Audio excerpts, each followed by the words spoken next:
Il-Gvern mhux se jilħaq il-miri fl-edukazzjoni. L-ispiża fuq l-istat tal-istudenti li jitilqu mill-iskola kmieni hija enormi. Dan joħroġ minn riċerka li saret dan l-aħħar minn Miloš Rajkov li flimkien mal-professur Carmel Borg wettqu studju dwar din il-problema tal-early school leavers li f'Malta tinħass ferm. L-istatistika turi li wieħed minn kull 5 studenti jitilqu mill-iskola qabel età ta' 18-il sena u ma jkomplux bl-istudji tagħhom. Statistika tal-NSO li ħarġet f'Ottubru li għadda turi li fis-sena 2017 il-persentaġġ tal-istudenti li jitilqu kmieni mill-iskola kien ilaħħaq il-17.7%. Il-target tal-Unjoni Ewropea hi li dan il-persentaġġ jinżel għal 10% sas-sena 2020. Iżda wis probabbli Malta mhux se tilħaq din il-mira sas-sena 2020.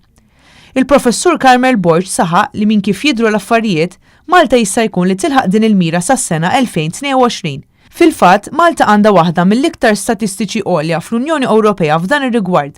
L-istrateġija Europe 2020 tinkludi l-aġenda tal-Unjoni Ewropea dwar it-tkabbir u l-impjiegi f'kull stat membru tal-istess Unjoni. Din l-istrateġija tenfasizza sostenibilità u tkabbir inklusiv, dan sabiex tiżdied il-produttività u l-kompetittività.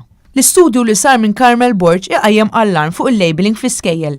Dan wara li diversi studenti sostnew li ma kinux qed isibu biżżejjed għajnuna mis-sistema edukattiva sabiex tgħinhom jaffrontaw id-diffikultajiet tagħhom fit-tagħlim. Ħareġ ukoll li s-separazzjoni tal-ġenituri kienet waħda mir-raġunijiet għaliex dawn l-istudenti jitilqu kmieni mill-iskola u ma jkomplux bl-istudji tagħhom.